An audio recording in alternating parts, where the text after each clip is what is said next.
Assalamualaikum warahmatullahi wabarakatuh. Perkenalkan nama saya Natasha Malia dengan NIM 1042053. Di sini saya akan menyelesaikan tugas pertemuan 14 mengenai undang-undang dalam sistem informasi manajemen.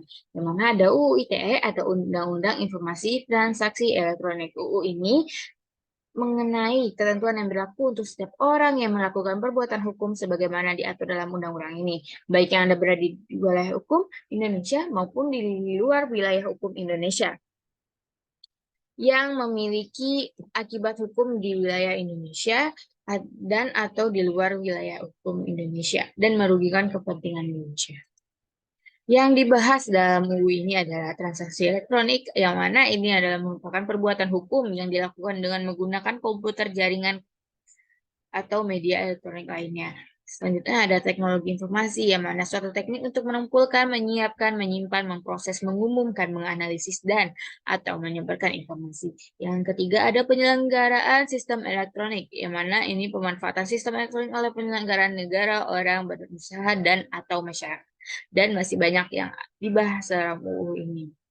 Selanjutnya, materi Undang-Undang Informasi dan Transaksi Elektronik dibagi menjadi dua bagian, yaitu pengaturan mengenai informasi dan transaksi elektronik dan peraturan mengenai perbuatan yang dilarang. Peraturan mengenai informasi dan transaksi elektronik mengacu pada beberapa instrumen internasional seperti UNCITRAL Model Law on E-commerce and UNCITRAL Model Law on E-signature.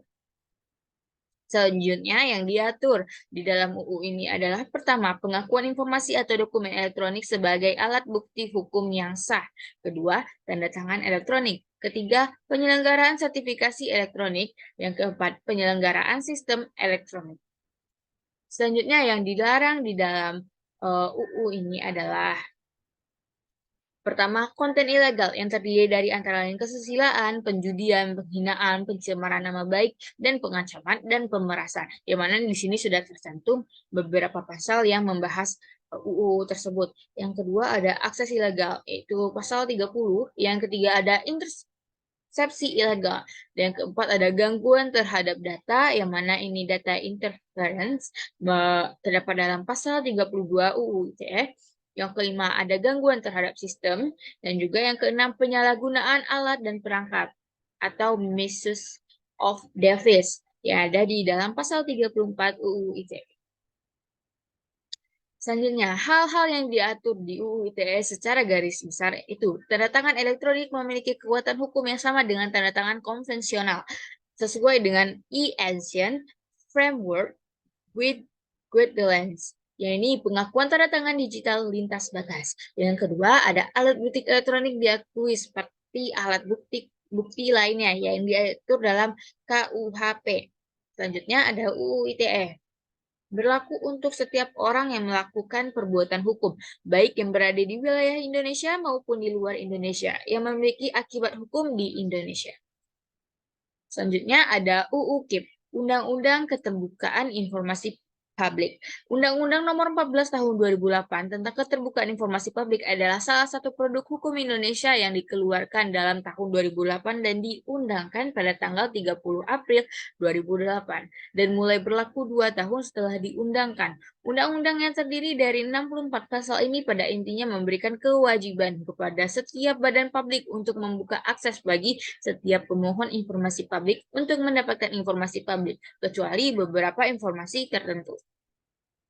Tujuan dari penerapan UU ini adalah menjamin hak warga negara untuk mengetahui rencana perbuatan kebijakan publik, program kebijakan publik, dan juga meningkatkan peran aktif masyarakat dalam pengambilan kebijakan publik dan pengelolaan badan publik yang baik. Yang ketiga, mendorong partisipasi masyarakat dalam proses pengambilan kebijakan publik. Yang terakhir, mewujudkan penyelenggaraan negara yang baik, yaitu yang transparan, efektif, dan efisien. Dan yang terakhir, mengembangkan ilmu pengetahuan dan mencerdaskan kehidupan bangsa.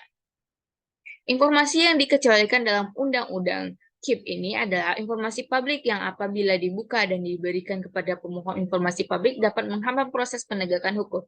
Selanjutnya, informasi publik yang apabila dibuka dan diberikan kepada pemohon informasi publik dapat membahayakan pertahanan dan keamanan. Yang ketiga, informasi publik yang apabila dibuka dan diberikan kepada pemohon informasi publik dapat merugikan ketahanan ekonomi nasional. Masih banyak informasi publik yang dikecualikan dalam undang-undang ini. Baiklah, sekian dari saya mengenai undang-undang dalam penerapan SIM. Bila ada salah kata, mohon maaf bila ada salah kata, wabillahi taufiq wal hidayah. Wassalamualaikum warahmatullahi wabarakatuh.